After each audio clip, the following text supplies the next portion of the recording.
Assalamualaikum warahmatullahi wabarakatuh. Waalaikumsalam warahmatullahi wabarakatuh. Perkenalkan, kami dari kelompok E ingin menjelaskan beberapa Dengan orang lain. Mereka yang berhasil di tahap ini akan mengembangkan hubungan yang komit dan aman. Erikson percaya bahwa identitas personal yang kuat dan penting untuk mengembangkan hubungan yang intim.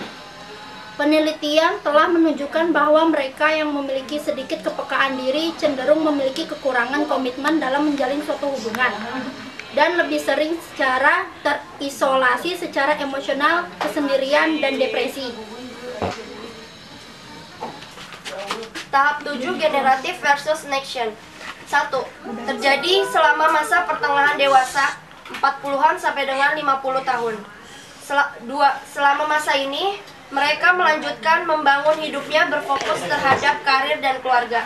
3. Mereka yang berhasil dalam tahap ini maka akan merasa bahwa mereka berkontribusi terhadap dunia dengan partisipasinya di dalam rumah serta komunitas.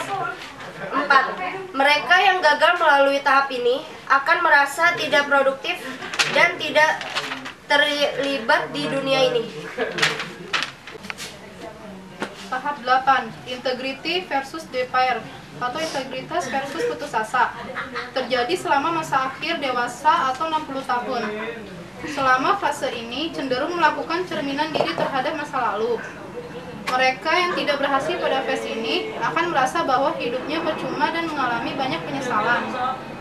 Individu akan merasa kepahitan hidup dan putus asa. Mereka yang berhasil melewati tahap ini berarti ia dapat mencerminkan keberhasilan dan kegagalan yang pernah dialami. Individu ini akan mencapai kebijaksanaan meskipun saat menghadapi kematian. Cek perbandingan Sigmund Freud. Erikson adalah pengembang teori Freud dan berdasarkan konstruk teori psikososialnya dari psikoanalisis Freud. Kalau Freud memapar teori perkembangan manusia hanya sampai masa remaja, maka para penganut teori psikoanalisa Freudian akan menemukan kelengkapan penjelasan dari Erikson. Walaupun demikian, ada perbedaan antara psikoseksual Freud dengan psikososial Erikson. Beberapa aspek perbedaan tersebut dapat dilihat di bawah ini. Contoh dari Freud, peranan dan fungsi ID dan ketidaksadaran sangat penting. Yang kedua, hubungan ketiga antara anak, ibu, dan ayah menjadi landasan yang terpenting dalam perkembangan kepribadian. Yang ketiga, orientasi patologik mistik karena berhubungan dengan berbagai hambatan pada struktur kepribadian dalam perkembangan kepribadian. Timbulnya berbagai hambatan dalam kehidupan psikisnya karena konflik internal antara ID dan super ego. Kalau Erikson, 1. Peran atau fungsi ego lebih ditonjolkan, yang berhubungan dengan tingkah laku yang nyata. 2. Hubungan-hubungan yang penting lebih luas, karena mengikut sertakan pribadi-pribadi lain yang ada dalam lingkungan hidup yang langsung pada anak. Hubungan antara anak dan orang tua melalui pola pengaturan bersama atau mutual regulation.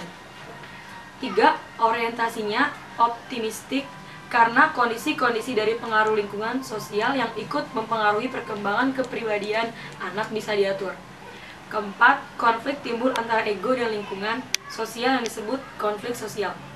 Jadi kelompok kami menangkap satu permasalahan yaitu dampak teknologi terhadap pengaruh belajar.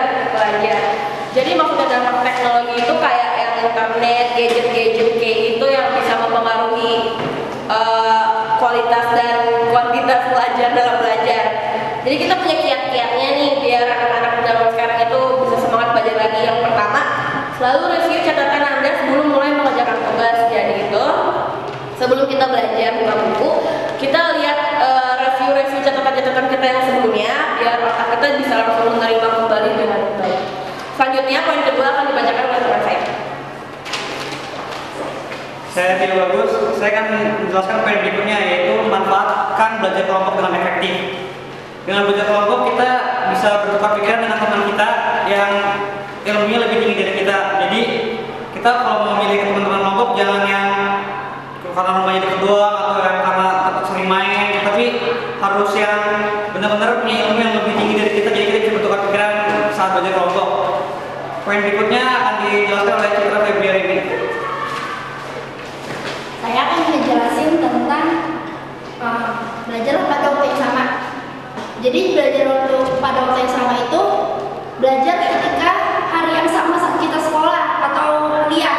Jadi misalkan kalau pagi kita dijelasin pelajaran tertentu, jadi yang kita bahas tuh yang pelajaran tertentu yang hari ini kita pelajari untuk memperkuat daya ingat kita sama untuk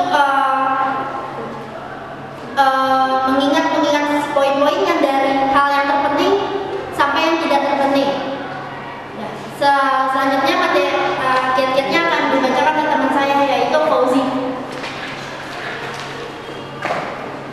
Ya, saya akan menjelaskan materi tentang rencanakan saat Anda akan belajar.